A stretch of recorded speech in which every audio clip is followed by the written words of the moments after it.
in the overflow room. How do we get people from dependency to independence? Oh, great question, Barbara. Thank you for asking that. I'll just give you another example from our life. I'm grateful for my mother and father, and I honor both of them.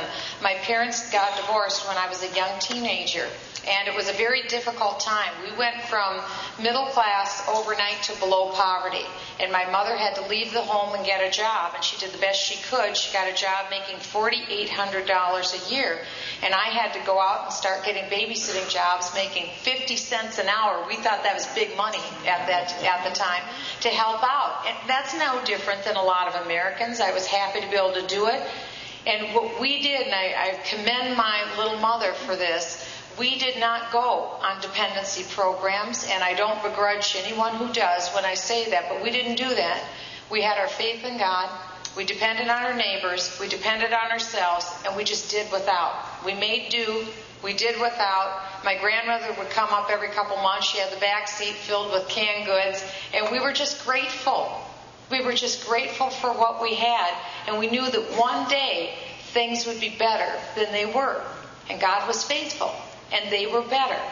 And so again, I think if we can continue to speak to people and talk to people about opportunity rather than being on a lifetime of dependency. Obamacare is all about dependency upon our government. This does not make us a stronger nation. This does not make us a more independent nation. I think Ronald Reagan said it best. We will always be there for those who can't help themselves. We are a compassionate people. We are a very compassionate nation.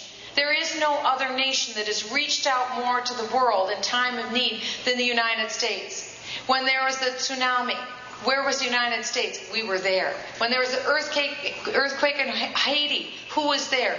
We were there. When there was the problem with the nuclear meltdown in Japan, who was there? We were there. That's the United States. It's the part of the greatness of our people.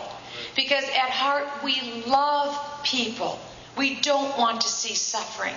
But we do no one a favor by putting them into a system where they aren't able to stand on their own and where they continue to foster along independency, in space dependency. Because we need independence for people. Again, those who cannot, through no fault of their own, stand on their own, or if a parent has a child who's just severely in need of medical care, we have enough money for that.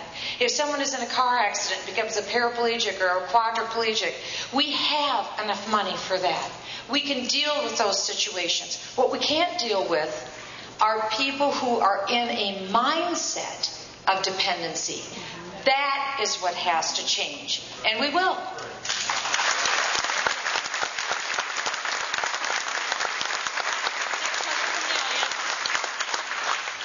Hi, Michelle. How are you? I'm great, thank you. Great. It's great to have you here tonight. Thank you. My question comes around talking about true independence. And true independence obviously has to do with the economy. It has to do with a form of financial independence, which is very important for our country. So, for example, a credit card. That's a very vicious thing to put in the hands of someone who's not educated enough to know how to use it. It puts them into a place of bondage, financial bondage. So what we've seen over the last 12 years is the U.S. government being handed a credit card from the Federal Reserve. Right? I agree with you. So sound money has gone out the window. That's right. Our founders' ideals of sound money is... So where do you stand, and what would you do differently than what's happened in the last 12 years to bring us financial literacy and a sound money solution for the United States so that we can all take our liberty to the next level?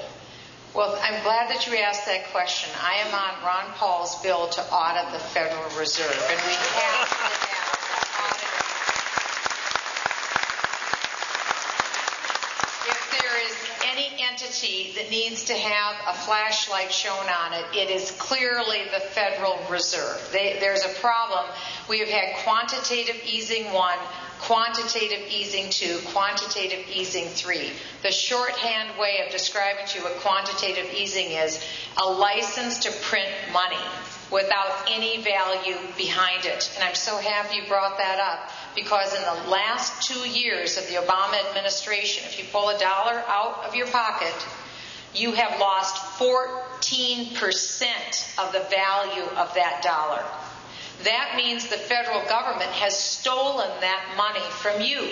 You made it, and they stole it from you because they've been printing essentially valueless money and flooding it into the money supply.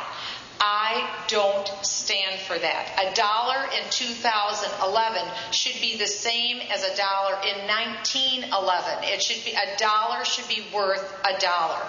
And unfortunately, it's not. There's several functions that go into that. One is too much overspending by government, and that leads then to the debt. You've heard us have this conversation about raising the debt ceiling. What's raising the debt ceiling mean? It goes to your question of the credit card, because that means we have in the hands of members of Congress almost, well, I guess it is a limited credit card, you might say, but not really. Because what's happened? 10 times in 10 years, Congress has raised the debt ceiling. I have voted against raising the debt ceiling every single time.